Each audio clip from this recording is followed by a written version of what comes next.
What is going on, everyone? Hope everybody's having a great day. What is today? Tuesday. I think it's what, the 31st of May.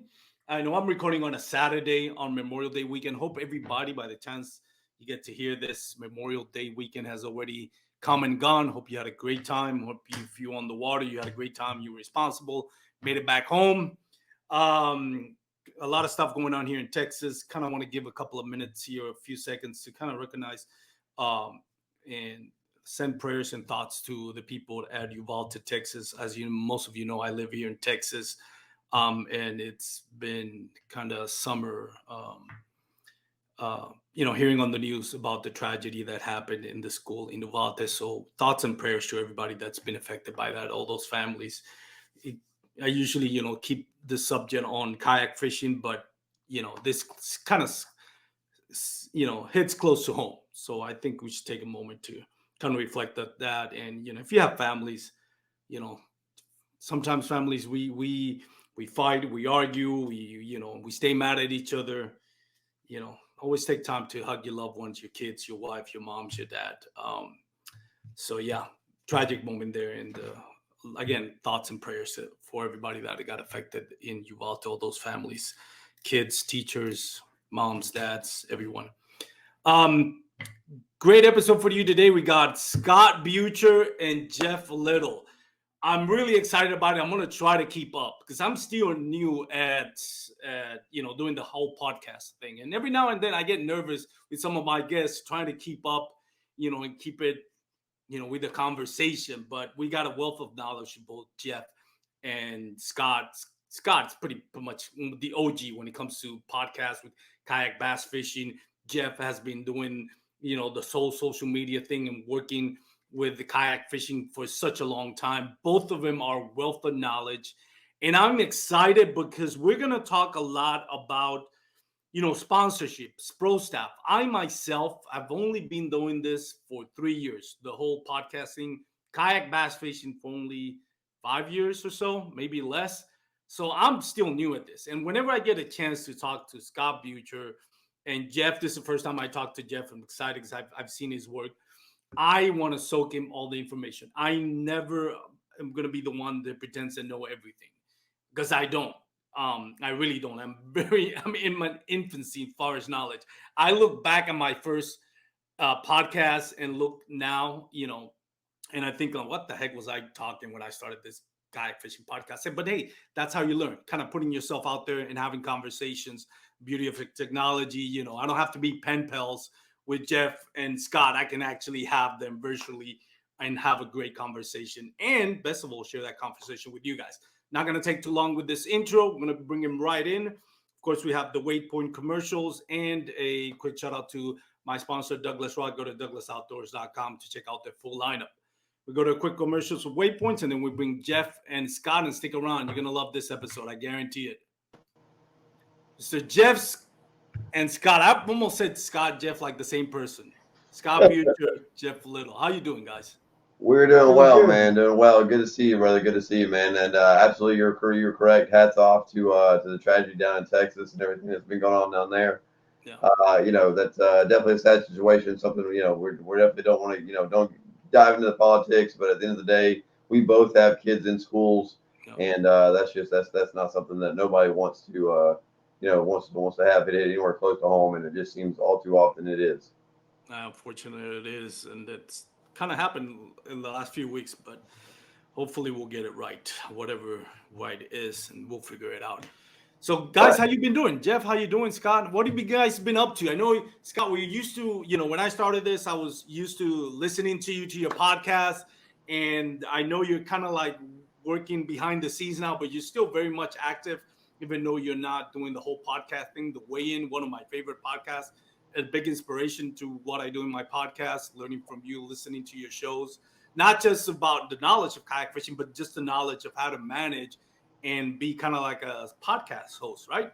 And Jeff, also, your social media. So tell us what each of you have been busy with lately. Well, thanks so much. We had a lot of fun during all of my time of Westbrook Wednesday podcast, which is where we kind of I kind of founded the kind of podcast scene in the kayak fishing arena. when I came into the scene, about 5 years ago, Jim Sammons was really the only guy that was doing live, shows of any kind. And everybody knows Jim. Like, I think Jim's a real OG. I'm honored that you even say that with my name, but Jim's a real OG that's been doing it a long time. And I remember thinking, just like you said, like I remember thinking, man, there'll be one day I'll get to have, Jim on my show. That happened, and it was like, it was very surreal and kind of cool and awesome. And I felt like, like, okay, this is a stepping point, kind of made it or whatever. But, the last, 2 years or so, year and a half, just kind of taking a step back. We wrapped up 5 Live, and I just kind of took a little sabbatical. And that little sabbatical became a leaving longer. And we talked about this last time you were down here when you did the episode where we went to Lake Nunya. Right. It just kind of evolved, and really that time that I was putting into that show was time I was taking away from my family, and I put a lot into that show, into all my online lives, and taking that time away, it just gave me some opportunity to kind of refocus. And I just didn't feel like, I mean, you guys are doing a phenomenal job, with the whole network at Paddle and Fin and whatnot. Like when I started doing it, I was doing it for me because there was information I wanted that I couldn't find anywhere. And now, like there's a host of different podcast shows in this industry. And so I don't really think the space needs me anymore, And so I've put something else on my plate in its place. Does that make sense? Yeah, it makes total sense. And first of all, we always need your entertainment and your personality. That's always sort of missed. But, you have paved the way for a lot of us that kind of like to learn, like I said, not just to learn about kayak fishing. That's one of the reasons why I got the podcast, but actually learn to be a good host to my audience and to my guests, so that, props to you. You've, like you mentioned, you kind of paved the way and paid your dues in that aspect. And I mean, you've been a trailblazer for not just the podcast, but a lot of things. Jeff, you as well. I mean, you've had your YouTube for, is it like 4 years now? Your YouTube content? Or? So if you go back and look at old kayak bass fishing videos, I did most of that content. I will tell you that the background that I had is I started kayak fishing in the late 90s. And I didn't know anyone else who did it in rivers in the Mid-Atlantic area. I started on the Potomac River. I went out on my own. I flipped a kayak, and I said, I need an education. I need, I need to be smarter and safer and better at this, whatever this is. This wasn't anything. This was me. Yeah. I found a better boat than a canoe, and it's working. So whatever, fast forward, 2 years, I've taken Swiftwater SQ classes, a bunch of whitewater classes, earned the ACA certification as a paddling instructor. And then 10 years more, I guided. I was a kayak fishing guide for 10 years with the ACA certification as the main, basis for those classes. And for whatever reason, with my full-time job, I couldn't keep the guiding and the kayak fishing classes going. So I think 2008, 2009, somewhere in that area is where I started messing with video. And I built other people's, like I put content on other people's stuff, on other people's YouTube channels, mostly kayak bass fishing. There's some really old stuff on there. And I produce DVDs, which now I can't give them away. Like I actually take them to outdoor shows and I find kids and I'm like, hey, go ask your mom if you can play DVD on your PlayStation. And they run up and they come, they're like, yes, we can. I'm like, here, go watch that. Go watch this. So in any case, after I couldn't teach in person anymore, I started teaching the video camera because I could always schedule my full-time job working in healthcare around, hey, whenever I can go, I can go. So really the video is an extension of of whatever I learned for 10 years as a kayak fishing guide. And that's my role in the sport as an educator. I want to help people be safe and catch more fish. But at some point, yes, I consolidated all of my content, all of my old DVDs, and even old stuff I put on KBF and paddling.net, which became paddling.com, or all the stuff that I did for Wilderness as their pro staff director and 17 years as a Wilderness Systems pro staffer. That ended when I became full-time employee as for Torpedo. I consolidated all of that, and for most of the last 4 years, I've used it as a bookshelf. I have something to teach, and it's there.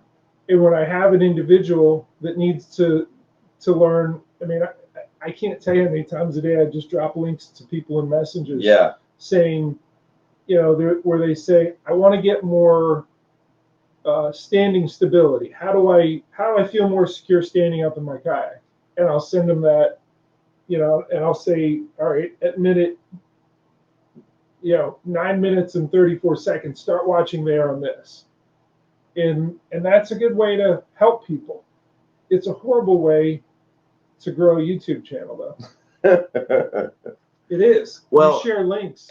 Yeah, I mean, YouTube penalizes you. You've been an educator though in the space for so long. It was a really like while we both kind of gravitated to fell in love with the same thing, so to speak. We did it in completely different paths. You know what I mean? And I'm so glad that our paths crossed because we had this. We've got this amazing friendship now. But like, I mean, you did it as an education platform. I took off with it as I wanted to learn more. Like I wanted more information when I started doing the podcast, and there wasn't anyone doing that. You know what I mean? And the YouTube, the YouTube was kind of was a thing. Like I found kayak fishing through your videos with Hoover and with KBF. Right. You know what I mean? And I was like, but then to find out more, me being a storyteller at my heart, I wanted to know more of the background on who these anglers were and why they were doing these things and who these great people were that we were finding at these events. And so I just said, you know what? I can't find this information. I kicked on a camera and started asking the questions,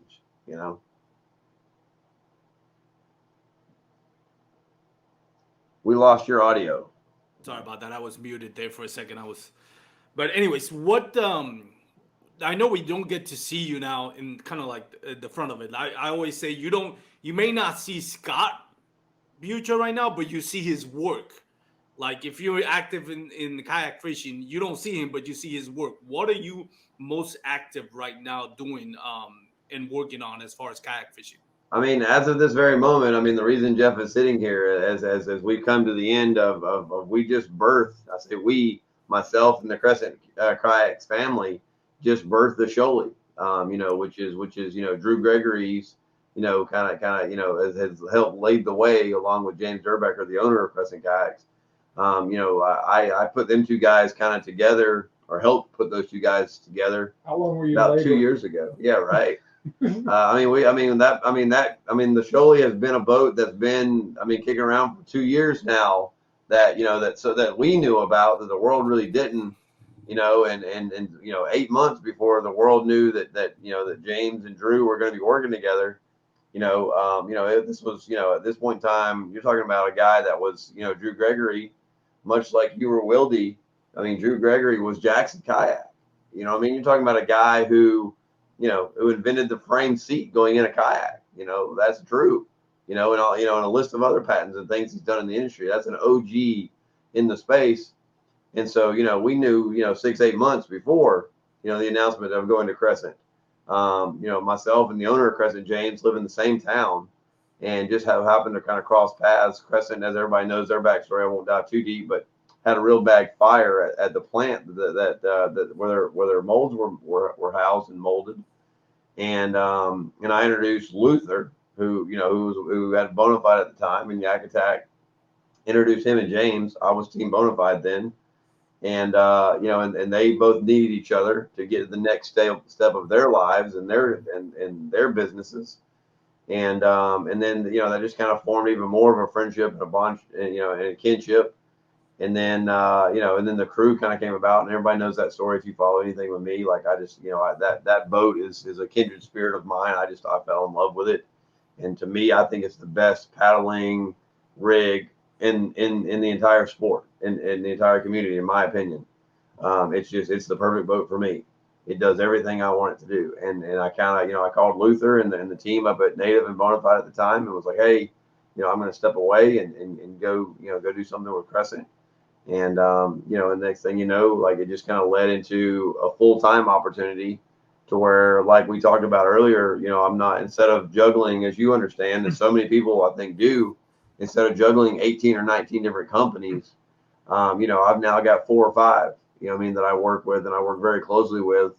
And, and it don't have to always be in front of the camera. Obviously am not shy. I got no problems being in front of the camera. But let's jump back to that conversation that we had before we started this. But, Scott and I had goals. Yeah. We set goals to have full-time employment in the paddle sports industry. Yeah.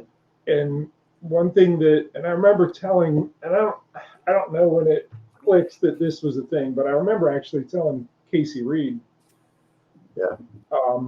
who's someone who has similar aspirations, that every one of your pro staff affiliations is a functional long-term job interview. No. This isn't, it isn't I think people get it wrong and they say, okay, what can I get?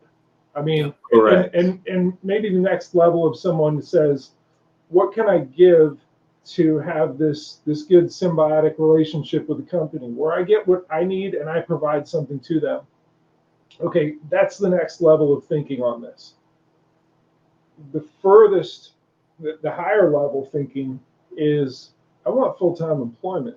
And you did it in a shorter time frame than I did. He did it crazy aggressively.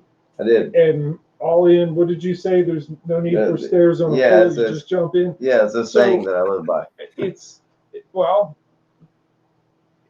But it starts with having that goal. And when you're working towards that goal to survive and to support a family, you're doing, list them out. List out everything that you were doing, that you were everywhere all at once. Yeah. I did it as pro staff director for Wilderness Systems, kayak fishing guide, did a YouTube channel. I did something else before the YouTube channel that was there's a subscription-based thing. I had Confidence Baits where I was, staying up till 2 a.m., most nights of the week, pouring lead in my garage to see, hey, maybe if making fishing lures is the thing.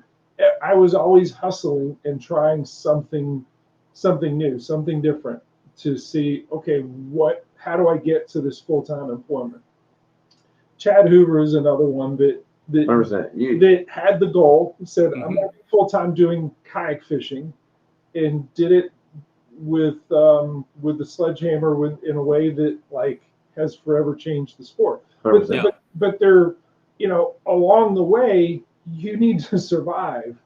And when you do that and you don't know, okay, which is the right basket to put all my eggs in, you can't. You put them all over the place and you're really visible. And it looks like, for people that saw Scott Beutjer, years 1 through 3 compared to the last year and a half, where'd he go?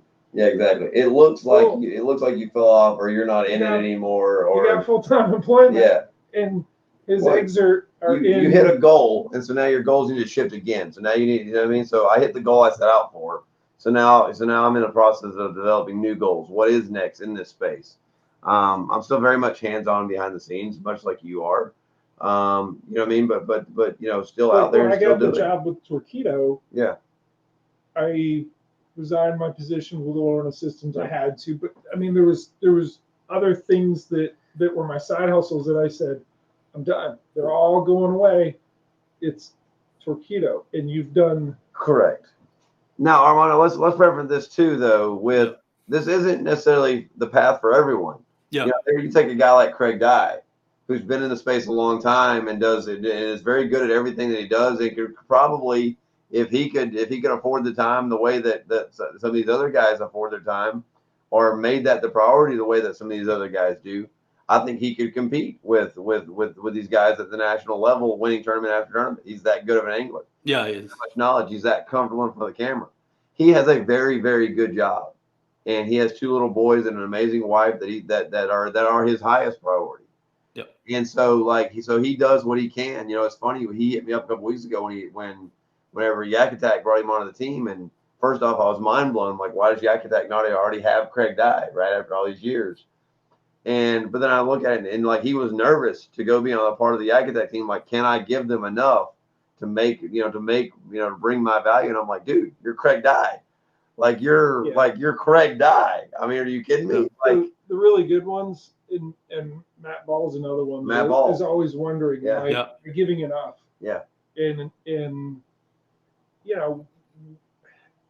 people that love the sport that much and give that much of themselves to whoever they're affiliated with, run the risk of burning out and maybe not having enough left for their family. And I think that's the other part that is tough. Your enthusiasm for what you're doing is so intense that, and I'm not great at it. You've gotten better at it in the last year and a half. We talk about this regularly as men. Like, I mean, we pour a lot into each other. We sharpen our knives against each other's stones regularly and have some conversations in the water, long conversations on the phone when one of us is on the road, and it really is. It's a really, really hard balance in life. Take us being in front of the camera and being celebrity is the wrong term, but you know what I mean. Being out there and being known. Where you don't have to have a last name on the screen, right? Like it's one of, like, to do that and balance a family is really hard, and to do what Jeff does on the road the way that he does is really hard. And and it's just something that it's easy to think that grass is always greener, and it's always that kind of scenario. But balance in life, whether it's in this space or not, is a hard thing. Like, I mean, and I feel like the more you try to focus on one or the other, it kind of becomes, you have to do your best with whatever time you're focused on there. We talk about it a lot. When you go home and, that your phone's down, like you instantly jump out of the car and you go play basketball with the boy. Right. You know what I mean? You're instantly going to go, going to talk to the wife or going to meet up. You know what I mean? It's just, it's when you're focused on what you're focused on, focus on it. We talked about that before with some of my other shows. When I'd go out of town for 4 or 5 days for a trip to go shoot something, for a company, I was bad about, like, it's not healthy for me to talk to and me and my wife understand this. No, this doesn't work for every marriage. That's not what I'm saying. But in our marriage, like, my wife understood, like, it's hard for me to FaceTime the kids in the middle at night because I can't handle it. I will quit this. I'll quit this and go home. And my wife, thank God, is a strong enough human being to where she could handle it. If I was 3 days on the river with no cell signal, like, I could focus on what I was doing and make that the best possible product it could be, because I knew my wife had the kids and was comfortable at home. I know that your wife is strong, independent, and you're not, almost not needed. That's the wrong term, but she can handle whatever comes her way at home. Yeah. You can do what you need to do on the road. Yeah. That's hard.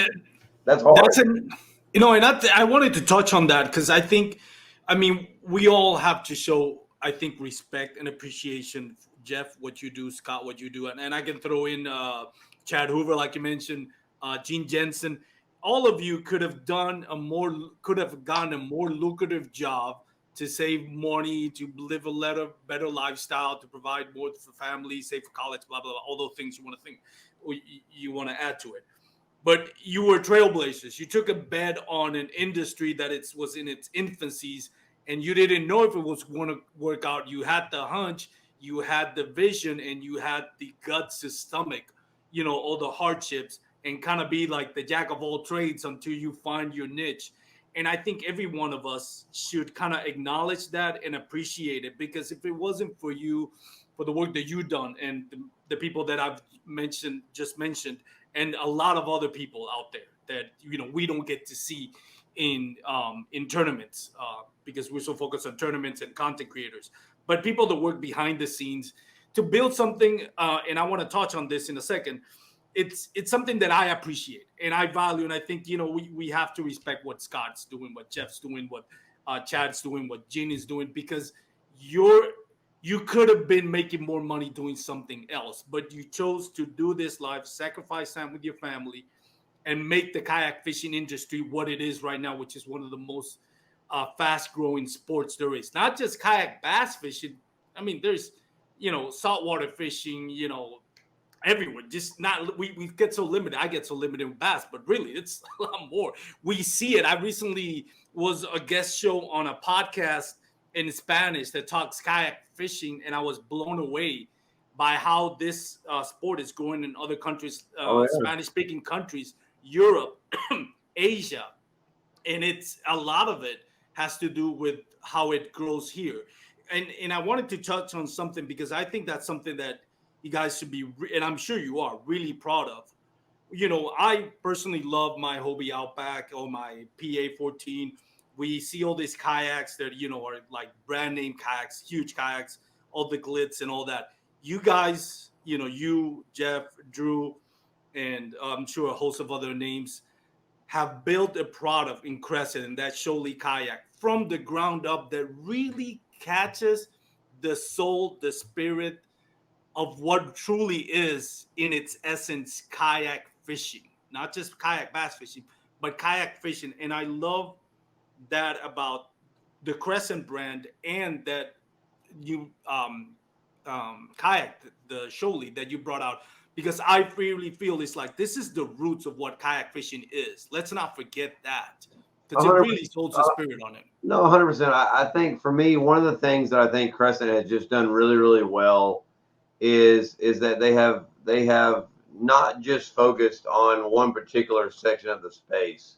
I think that number one, something we both talk about a lot, and it's funny that we're having this conversation when I'm sitting right next to Mr. Torquedo himself. But but they're really it's a paddle first kayak. Don't get me wrong, no disrespect to your Hobie, I get it. What Bonafide just did with with the P127, to what Jackson just did with with their new drive that they just launched with the NAR and stuff like that. Like at the end of the day, when I'm fishing, when I'm actually fishing in my boat, which is what my favorite thing on the planet to do is, I'm a paddle across my lap guy. And I use my Torpedo to get me to my spots and to get me to go further and to get me into these deeper places or get me upstream or stuff like that. But when I'm fishing and there's a rod in my hand, my paddle is across my lap and I work it. We've had this conversation. I've learned so much from you. So we're going to have the Sholey that I'm going to rig on the water tomorrow. And we're not rigging a Torpedo tonight. No. I will do it. When I get home, I will do that, and I'm excited to do that. But what tomorrow is learning the boat, and is learning play, baby. Learning the point of no return, where you lean it and pull it back and lean it, and I'm gonna do some funky stuff with a sculling draw and see if I can just lean it and let it stay there a minute while I put the paddle out there. My point is, you have to learn some paddling skills to have a baseline of safety, and that's a lot of what I taught. I guess it's been two and a half weeks ago since the women's conference, federation. I was trying to teach them paddling skills, because even if you're in and I purposefully taught it in one of the most, I will say, primary stability boats, which is the Hobie Pro Angler, that you have to lean it to the point of no return when it just goes. You have to learn, and I was teaching how to brace, so that when you have the paddle like this and you start going over this way, you can punch down, and that paddle blade pushes down the water, and it brings the boat back up underneath you.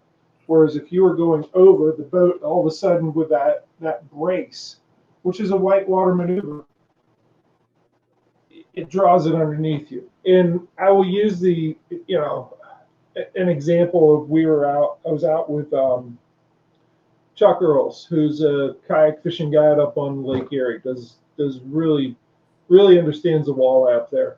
But we were out there in like 7-footers, earlier this spring, and they were starting to break, and no motor, pedal drive, or anything else is gonna save you when one of those breaking waves starts pushing the back of your boat around, and you need a sweep stroke to turn it and stay perpendicular. And then if it really is trying to flip you, doing that brace so that the boat stays under you. They're paddling skills, and it's a baseline of just being safe out there. Well, and I think too, like, we talked about it, this sport is growing so fast, right? Mm-hmm. And it's so easy for the next generation or the other or people to come into the space and think, man, like I can get it, go get this boat and go put on for keto and go put your graph and go do this.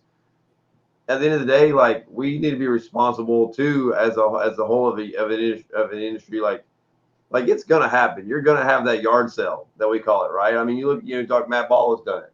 You know what I mean? Russ has done it. Corey's done it. Like, and so you need to be able to understand what the limits of whatever vessel you're in, and you also need to be able to move that yourself. So the biggest thing, and we do lose people every year in this sport. I know of one that we lost up in Pennsylvania like a week ago at a Lowhead Dam.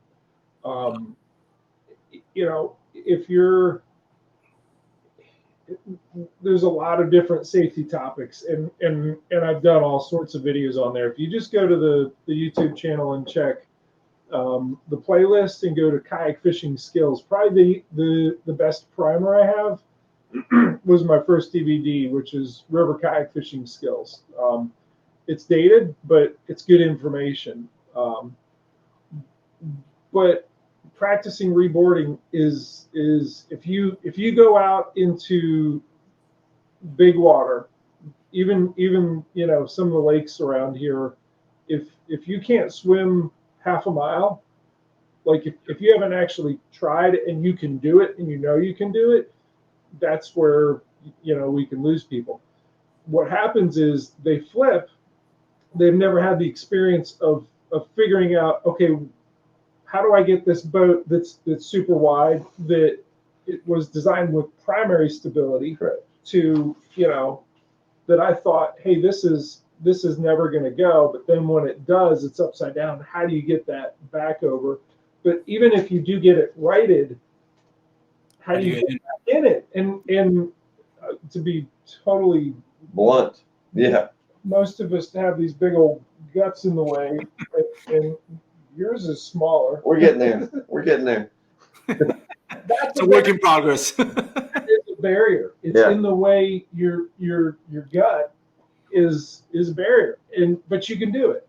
And the critical part is that when it's nice out, and we're getting into where it's nice out, it is. You got to practice it. Yep. You got to go out into 6 feet of water at your local lake and flip it and figure it out. Don't do it in swim shorts and in a tank top. Do it in what in fishing gear. Yeah, you do it in jeans. I watch. I mean, like it's because it's different. It's a different beast. If you're and tomorrow's I'll be in a new boat for the first time, and that's one thing that we talked about is like I'm gonna flip it.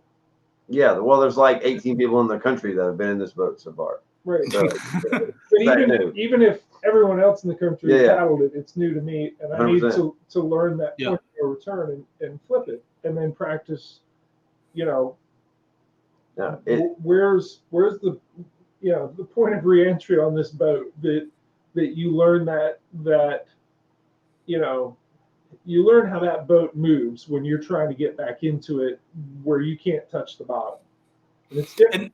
Every boat is different. I'm excited about all that, but at the end of the day, too, I'm excited for you to see the boat and to get out in it, and because I know some of the waters that you get in back home, And I know this boat's just gonna like it's like I know what it's gonna do for you, and I'm excited. So like I can't wait for that update, and the Jeff Little, the little stuff on YouTube later on when a month from now, 2 months from now, when he's had that up there and he's chasing, some of those smallies and stuff that he does and gets to travel the country like he does. Like I'm excited to see, how you give this design that these guys spent all this time in this passion project for the whole Crescent family that have put in a ton of hours behind the scenes that there's no way words can understand the amount of work that the whole team has put into this to go see now how do you take what we thought of and what we put together and what we've built and how do you go make it your own and how do you make it work for the environment you need it to work in. Like that's what I'm excited about.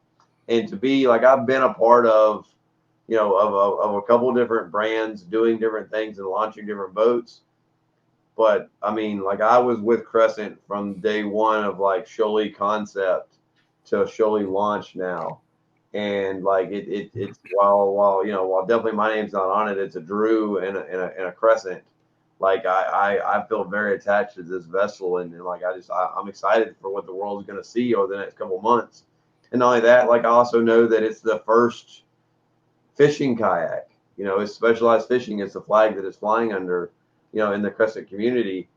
And I also know what this community is very well, very much more so than almost anyone other than Drew and the entire Crescent family.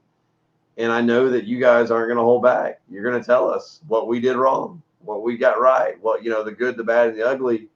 And I'm excited to see that, when we've tunnel vision for so long and I think, man, this product's awesome.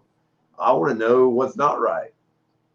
So earlier we were talking about, the essence of what kayak fishing is. And that to me sounds like you're drilling down to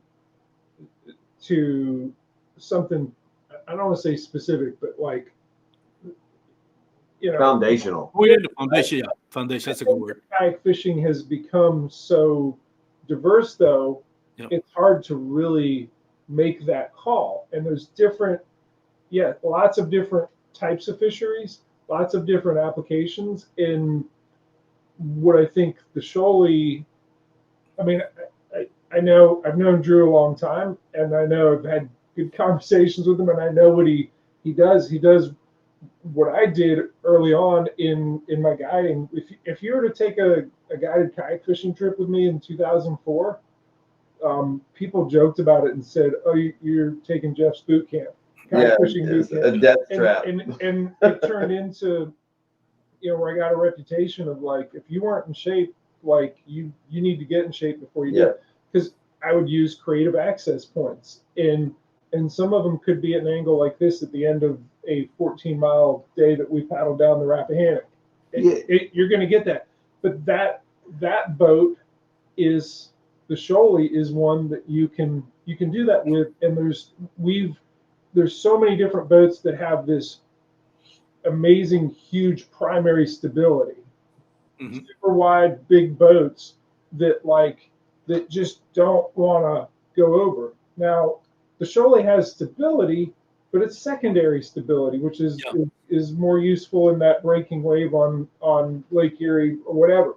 But my point is, it's a boat that you don't need a ramp for, and I think that so many people, I think especially in the kayak fishing tournament scene, that's been the boat, and it's like, is it though? And Drew's proving that wrong. Well, I mean, Drew's saying no, it doesn't have to be a boat that you need to put on a trailer, that you need to go to a ramp. No. You're missing out if you don't have a boat that you can drag through the woods. Yeah. And also because I know Drew's going to be like, "Shut up, Jeff." No. It was very real. I mean, Drew is the king of creative access points. I love that's how you called it, but that's the truth. I mean, I don't know. Drew is on a hot streak. The guy's won 2 bass, bass events. He's always on a hot streak. Well, correct. Drew's the top 3 competitor on anybody or one against anybody. And I don't mean that in a kayak. I mean, period. That's who Drew is. Drew's specialty and what Drew loves and what fires Drew up is skinny water that's 10 inches deep and grind it, and go get it. And I've known that about Drew for years now, but also, just a month ago, going and filming everything that we filmed for the Sholey launch. I mean, you talk about creative access points. I mean, miles where you're taking these boats through, and all my camera gear and all of our stuff and everything that change of clothes, and you got, because you're shooting 4 different things and blah blah blah. And it's a workout. It's a boot camp, and it's and there's been some conversation lately in the kayak fishing community about whether or not like that's okay and this, that, whatever. And it blows my mind that we're now talking about like you got to launch at a ramp. That's not what kayak fishing is. I agree. That's not the foundation that this man put in 20 years ago. That's the opposite. Don't get me wrong. I'm a big boat guy. I fish completely different than Jeff and Drew. I like my ramp. I like my trailer. I like all my bells and whistles. I like 47 tackle boxes and 9 rods because I don't have a clue what I'm doing on the water. I'm not dialed in like these guys are. But the flip side of that, I understand the foundation of what kayak fishing is.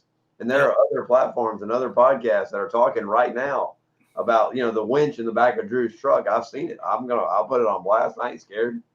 Drew uses that winch in the back of the truck to get his stuff into the back of his truck when he's done, like rigged up, like you're wore out. When you go through the day that Drew has gone through, picking up that 150-pound boat with all of its gear and slide is miserable on the side of the highway when you're trying to hurry up and get back. What's the base weight of the Sholey?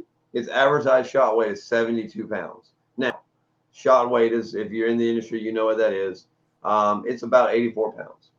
Yeah, you take the seat out, it's about 84 pounds. There's about 10 pounds of stainless steel in this thing because it's a beast. But yeah, shot weight is 72 pounds. What's advertised at crescentkayaks.com. Plus the gear and all that you got on. Yeah, that's what I'm saying. Just one of Drew's Plano boxes.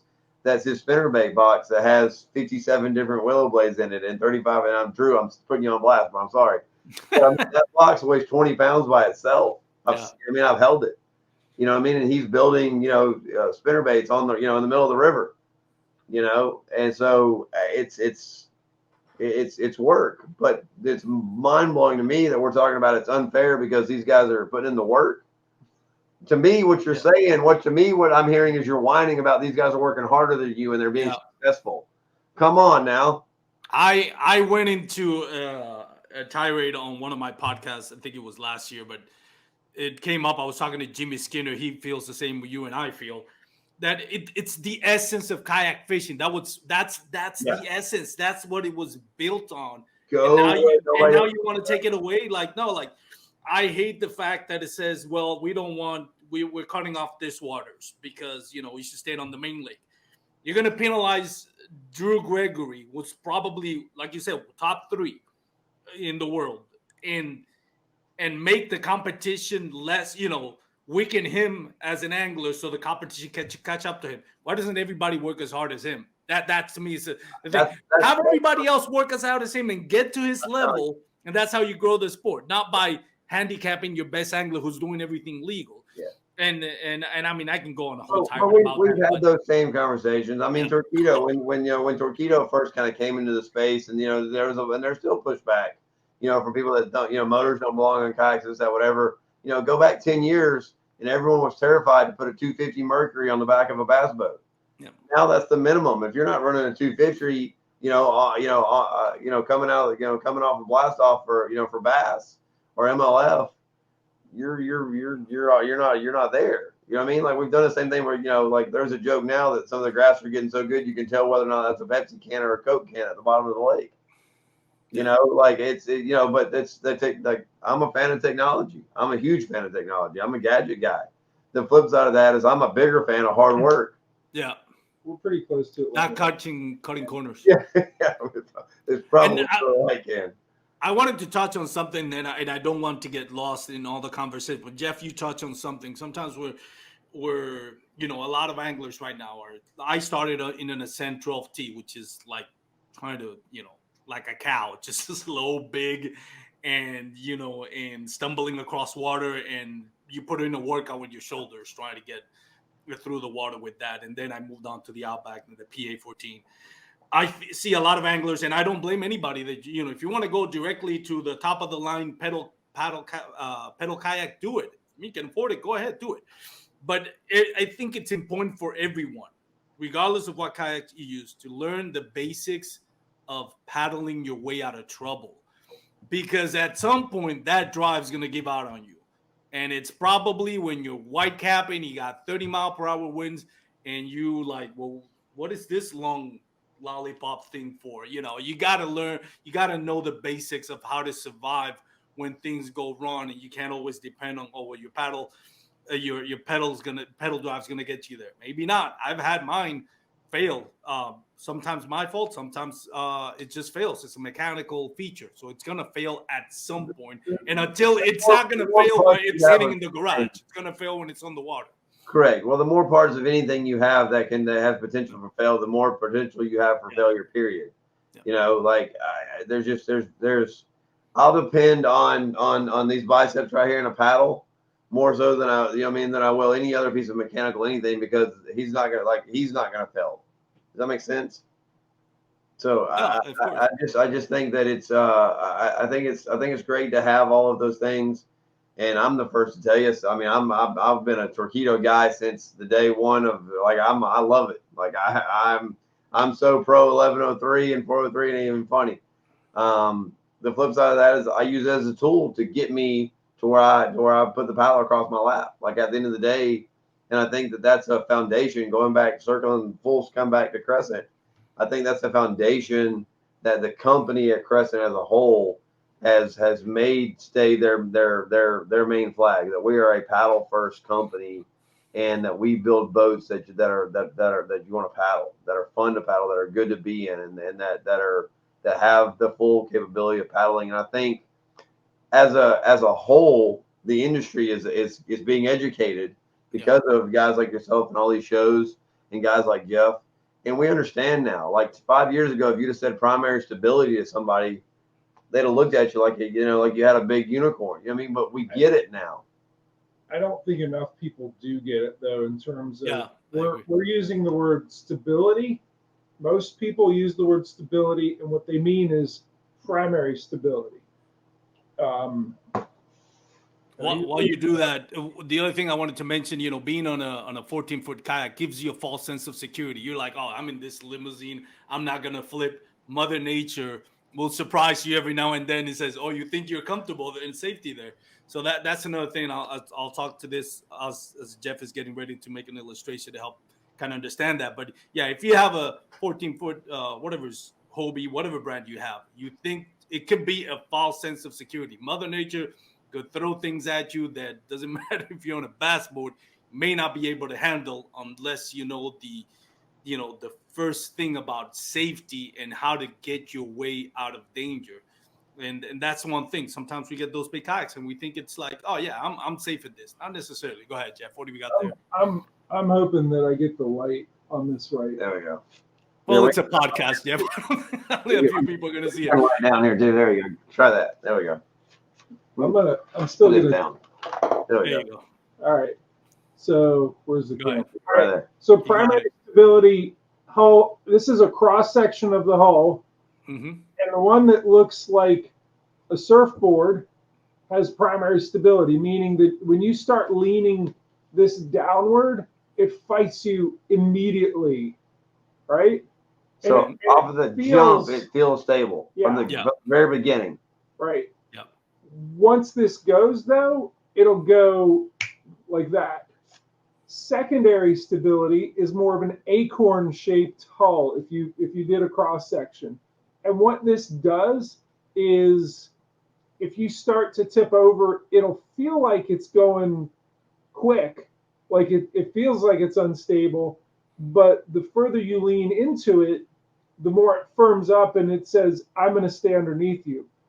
Moreover, when you're in white water or on a breaking wave, they made, I think Jackson made the Kraken and Wilderness made the Thresher. Both of them flopped in terms of sales, but had the best secondary stability of any kayak that I've paddled. And you can basically have a wave hit you sideways on this thing and push you. And for whatever reason, the steepness of the wave hitting the side of this it always keeps this surface on the top flat. So you basically you'll be on the surface of a wave and you should be hitting it perpendicular to ride over. But Yeah. if you hit it sideways, it's going to slide down there, and it fights to stay under your butt. I can't explain it more than that, but I know the first time I felt it on the Chesapeake Bay were in really rough conditions with a Thresher 140. I was like, this thing is awesome. This thing is going to fight to stay under my butt. And that's different than the primary stability. It fights to match the surface of the water. If the surface of the water is like this, you're good. If the surface of the water is like that, it's not good because you're rolling off. So that's just a pretty simplified version of primary versus secondary stability. Now, people that get in a boat and they say, that's not a very stable boat. Well, that's a misinformed way to say it, and it's wrong. And what it really has is secondary stability. And there are conditions in which you're more likely to end up in the water with the boat that has a lot of primary stability. And that's big water. That's breaking waves. That's white water. You know.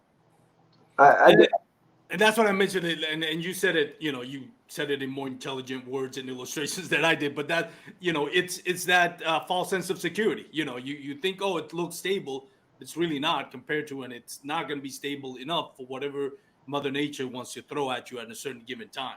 Right. You spend enough time around Jeff, and you'll learn that he's always saying things more intelligently and betterly done, betterly done than what you ever will before. Like the guy just said, I mean, don't let this pretty Tarzan face fool you in these long. There's a lot of brain going on up there. It's really incredible. So you were next to him. You feel like, well, I mean, I may, you know, think I have all the smarts. He may look like Tarzan, but in reality, he's got you on both sides. The physicality of it and the mind. It's 10 years of being on the water, teaching people one-on-one. Well, like I said, you've been an educator, you know, in the space for, 10, 15, close to 20 years. It's just, it's one of those things where it's like you have such a wealth of knowledge, and the people that realize and that people that spend time around you, they fully get it. And folks, that if you're tuning into this or you're watching this and for some crazy reason you live under a rock and you don't know who this is, I'm telling you right now, go educate yourself, because you will learn so much. He has taught literally every guy that stood on a podium just about and held a trophy has learned something from Jeff Little. I promise you that. Now, it's, he'll play the humble role, and I just try to educate what I can and say whatever. He has spent time with every top 10 angler that there's been over the last 5-10 years, because these guys know who this is. They've studied his material. They've watched his videos. They spent time with him on the water, and it's you're soaking up just a fountain of information when you spend time with him. That's true. And let me ask you this, kind of shifting a little bit of gears here, Scott, and I'll ask you this too, Jeff, but let's start with you, Scott. We've kind of touched on it a little bit. You know, it was more when you started, you made the decision, I want a job in the kayak fishing industry. You started off jack of all trades, see what I can find. How did you ended up where you are right now? It was something that's like, okay, this is exactly where I want to be, or it was more like, there's an opportunity here. It may not be what I thought it was, what I thought I was gonna end up doing within the kayak fishing community. How did it came about that you are where you are now, and where do you see yourself moving forward? Wow. So I don't really know if I've put this out anywhere before. I think we might. I know that we've touched on it personally. I don't know if I've ever broadcasted anywhere before. So, at the time that I kind of started, I guess being recruited, or kind of started having some very serious conversations with James Durbecker and Eric and the team over at Crescent. Like I said, I was doing camera work with them already, and when the opportunity for full-time employment kind of came about, I had another opportunity came about, almost offered simultaneously, in the fishing space, not in the kayak space. And so if we're being real honest, the fishing space is a much bigger pond. Yeah. Yeah, like I mean, like that's that's just bigger. Like fishing is everywhere. Kayaking, like it's still a big pond, but it's a much smaller pond. It's you go to ICAST and it's fishing. You go to there's a fishing pole and a fishing lure, everywhere, right? So for me and the wife, it really was. I mean, it was 2 or 3 months of some real deep kind of prayer, kind of soul searching, kind of bouncing stuff off of guys that I really trust and admire, that I know that know my family, that aren't just guiding me, but are guiding me, knowing that I'm trying to guide a family. Mm-hmm. And I had both these offers kind of smack me in the face almost simultaneously. And at the end of the day, I really fell in love with fishing through kayaks. And I knew what James and the team over at Crescent, from Jamie and Megan and Rachel, and these names that y'all don't know, but names that are the foundation of what Crescent Kayaks is. Like it's just that was going to be a place I could call home. And much like Drew coming over after his long stint with Jackson, like that wasn't something that was just, like I didn't want to be a guy that just bounced, like I was almost, kind of scared to kind of do that, like I pretty much from a public standpoint, I pretty much only ever been with and in a bona fide. And so I was a little scared to be like, well, he's jumping ship and he's going over here and next week he'll be over here. Over there. Like, that's not what I wanted to do. I wanted to put in roots and help something grow. And I think what James Durbecker, the owner of Crescent, I think what he's growing over there is pretty fantastic.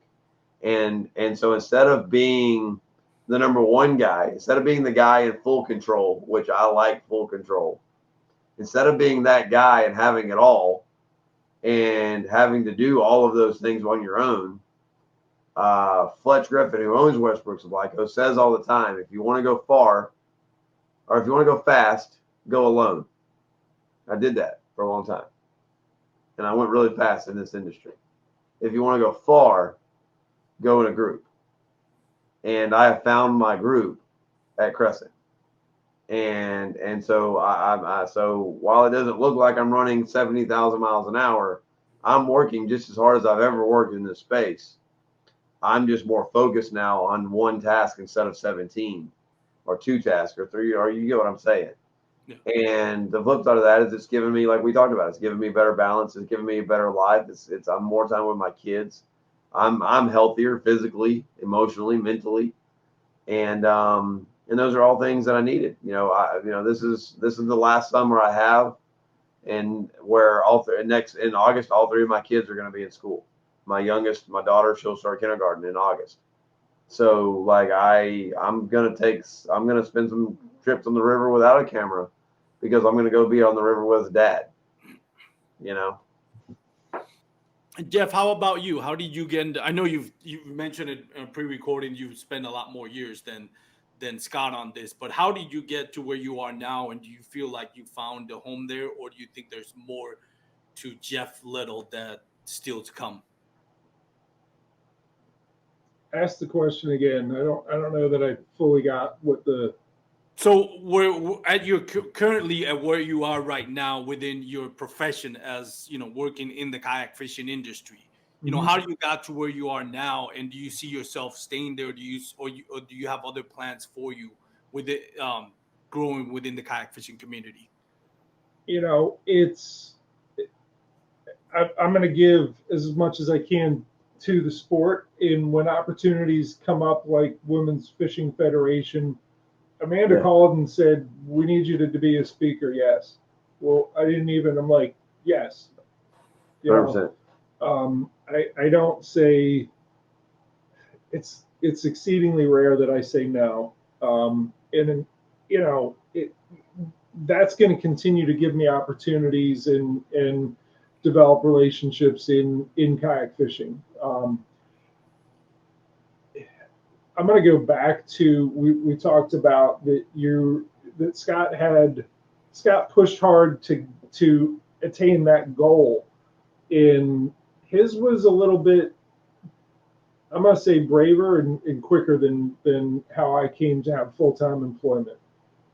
You know, I had a situation with my employment in healthcare for 21 years, where all of a sudden I was making less money, and I had been fostering all of those relationships that led to, okay, healthcare is not supporting me anymore the way that it has, right?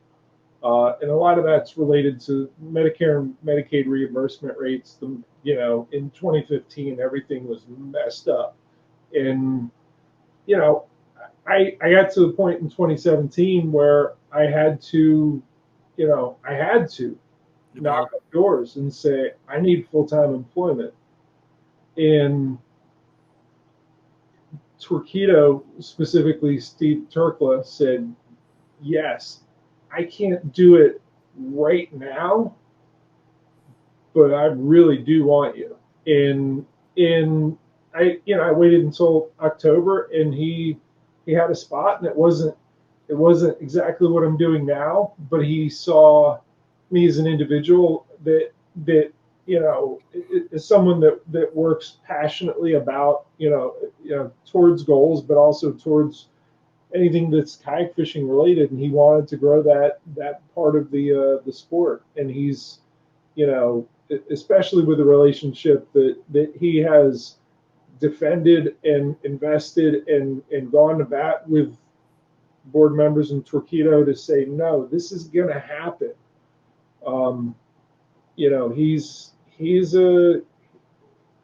Steve Turkle's a behind the scenes figure in kayak fishing. Major. And he's not a kayak angler. No, he's not. It's on that exact same note. I think guys like Steve and guys like Jeff, like speaking to someone that invested in you, like even the spot that he brought you into that, in October, 2017, like when he brought you in that spot, like he knew he wanted you, like this was just an opportunity. Let's kind of get the door in, right? And quite essentially, like that's a lot of what James, the owner of Crescent, saw in me. Like he knew, like he said in this seat when he brought the crew in, and then with the CK1, and then with and blah blah blah, and he knew that everything that I was firing on, he wanted. He didn't know how to translate it to make it to like how can we make this a full-time job, and between him and Eric and Neil and the rest of the team, they found a way. And even then, like my role in what I'm doing in Untitled or whatever, like it's evolving. Like I tell James all the time, at the end of the day, I'm all in. Like at the end of it, regardless of what, if I got to put handles on boats, I don't really want to build seats all day. We've got a seat boss, Rachel, who is incredible. That's not a job I can do. She literally hand builds every single seat, and it's incredibly hard. But our whole team, like everything that company does, like all of their jobs are hard jobs, and they do them day in and day out to meet deadlines and to get to dealers and like that's a whole other side of this industry that the world doesn't get enough highlight on. Like these small mom and pop dealers, these shops like Westbrook Supply Co. Like Music City, like Loveland Canoe and Kayak. Like these are mom and pop shops that aren't being overwhelmed by the internet and by purchasing online and overnight delivery. Like you get to go in and talk to a guy that has knowledge about all of these different boats and that is going to want to hear what you're looking for, so they can put you in the best product safely and efficiently and at the right price point and balance all these things. And you get knowledge from someone in a store that cares about the product in the community and the waterways. You know what I mean? And you don't get that when you're online reading, reading this or that or whatever. It's buying a kayak is still something that needs to be done almost in person. I say it over and over again. And we talk about a demo like that. It happens in these small demo days. Like go get in. Don't get me wrong. I love a crew. I think the crew is the best kayak Crescent builds. There are people in Crescent that think I'm wrong, but it's a personal, like you got to spend time in these boats. And so, and these mom and pop shops are incredible all the way across the country. I mean, you visit them left and right. Tell me I'm wrong. Like, I mean, it's amazing what these mom and pops do. I think in 2019 I walked in. I think it was 131 different paddle shops in 2019. Wow. And I think I got 29 of them as a dealer. Yeah, but they're cool. They're 100%. just like, you know, I've been over 2 decades in healthcare management, and then all of a sudden I'm doing sales. Why am I successful at a abrupt career change doing a totally different skill set? Oh, it's easy. You walk in these stores, you walk into a paddle shop, they're my people. Like, they're good people. Yeah. Like, just go in and start talking, and it's totally cold calling. That's what I do. And I don't do as much of it anymore because I have them lined up. I'm doing an install at Frontier Outdoors USA this coming week. The week after, I'm going to Oklahoma City Kayak, which is also with Tulsa Kayak, and doing an install there. Like, those install trainings are just lined up. So it's whatever. It's going well for me. But I want to go back to if somebody has a goal of being full-time in this industry and says, yeah, I'd love to make that switch. I don't have the passion for what's paying the mortgage right now. It'd be great to have a job that did it. And ultimately it does come down to that you had two people recognize you and say, I want you to work for me full time at the same time, which is awesome. But how do you get to be that person? How did I get to be the person that Steve Turkle said, yeah, him? And it really comes down to the same thing that I tell anyone who has it in their mind that I want to be pro staff, or I want to have that symbiotic good relationship with a, you know, whatever it is, whatever product or product category or whatever company.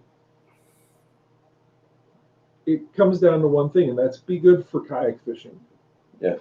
Be good for the sport. Your podcast and the storytelling and the exchanging of information alone was hugely good for the growth of the sport.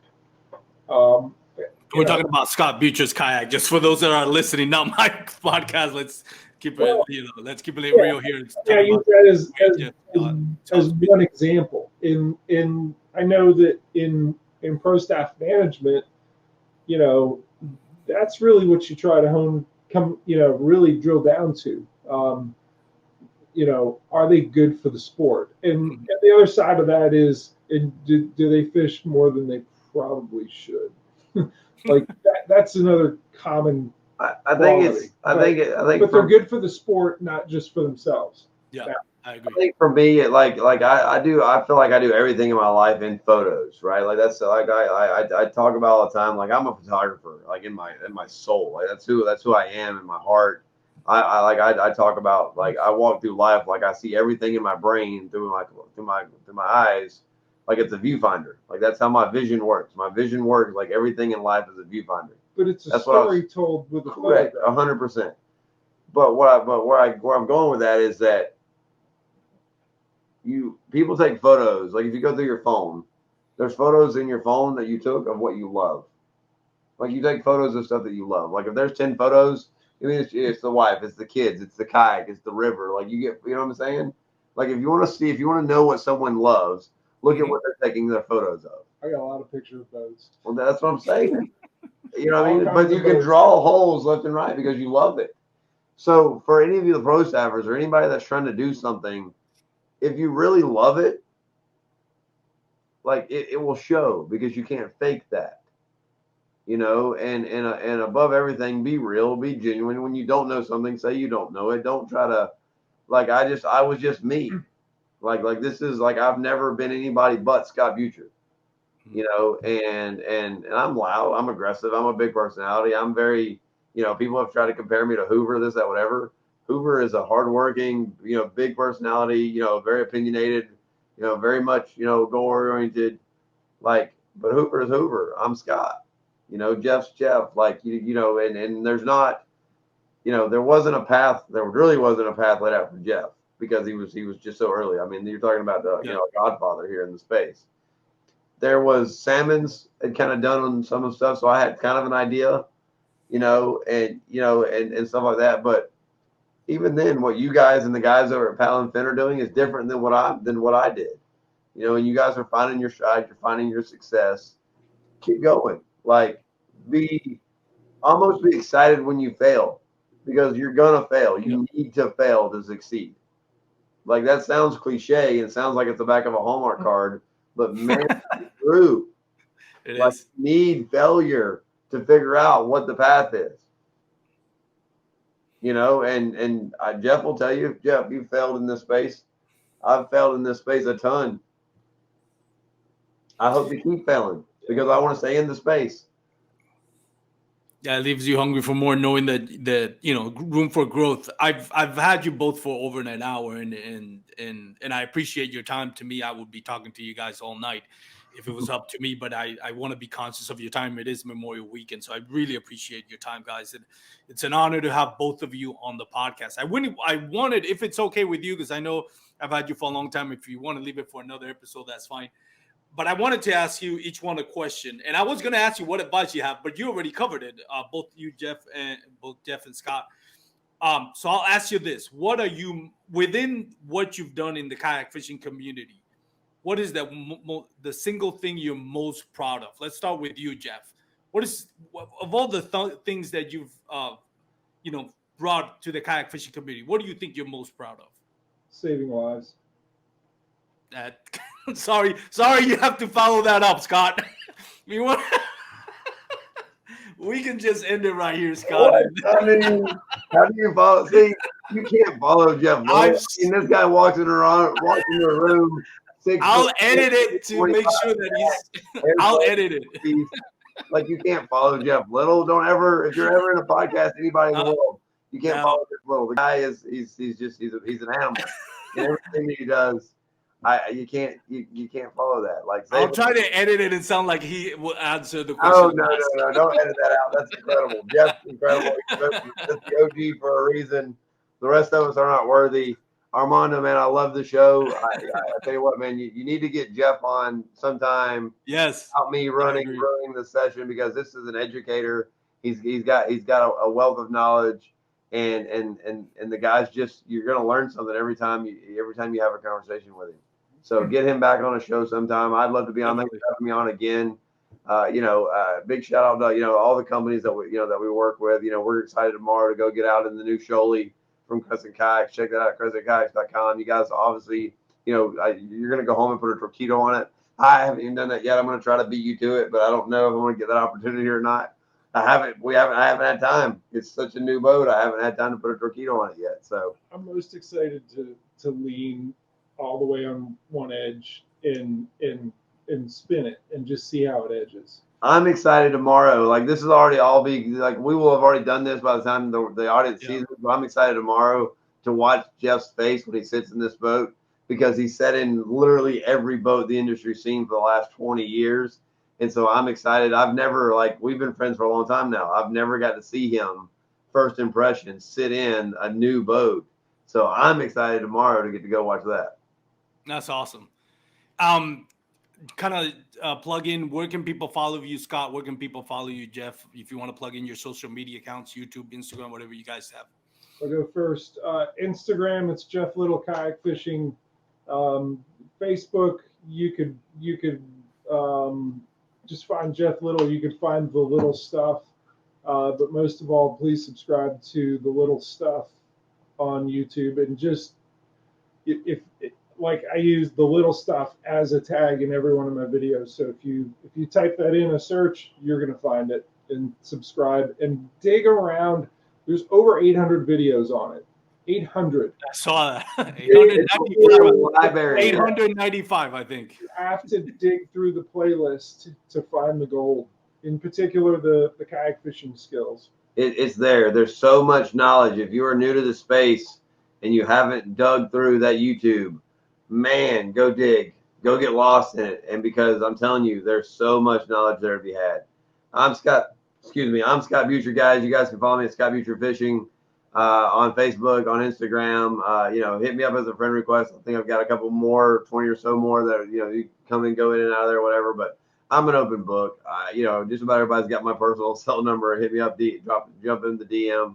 I love this space. I think that the greatest people in the world spend their time in these little plastic boats.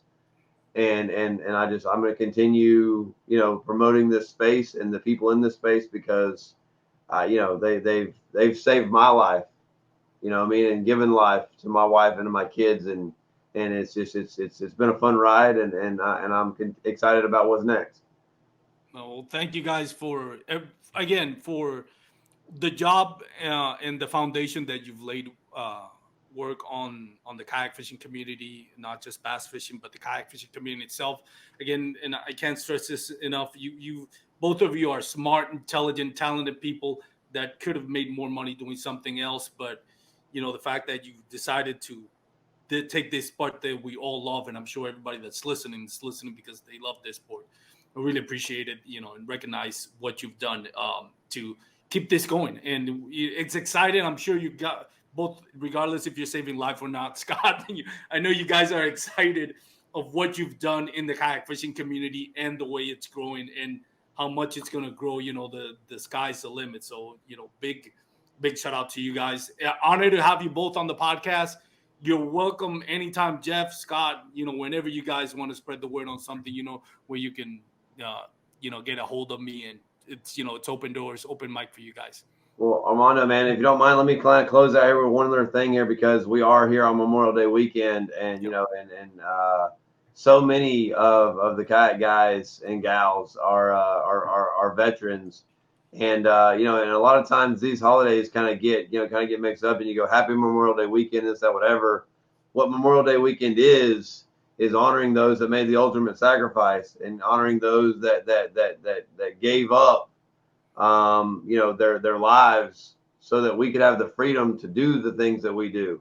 We both, between his hair and my beard, were able to run, we're able to look homeless and work in an industry as professionals. You know what I mean? But that's because of the sacrifice that veterans have made. And it's, there's a lot of veterans that left wars, whether, all the way back from from Vietnam all the way to the wars here today and across the globe that are back home that are still fighting those wars emotionally and mentally. And, and so I know that's something that means a lot to me as a former Marine and so many others that have served. And so I just, I want to say, thank you for all of the families that are still dealing with the loss of freedoms in their life or made sacrifices in their lives, so that my family can be free and that Jeff's family, and that we can all go fish these amazing waters across this beautiful country. I love it, and that's what I want to continue to keep doing for as long as we can maintain freedom in this country. That's you can't say any better than what you just said, Scott. So thank you for sharing those words. We really can add to that. So we'll end it here for those out there listening. If you're going to be on the water, please stay safe. Take the necessary precautions. I know the name of my podcast is Bass, Kayak, and Beers, but really, if you're going to be on the water, having a beer and all that, stay safe, especially on this. If you already listened to this, but Memorial Day weekend is already passed by this time. By the time you're listening to this, but really, anytime you're on the water, if you're going to drink responsibly, wear your PFDs, let your loved ones know where you're going to be if you're going to be fishing solo. So take care, everyone. Have a great day. Hope you had a great weekend. Peace out. And thanks again to my guests. Bye, guys.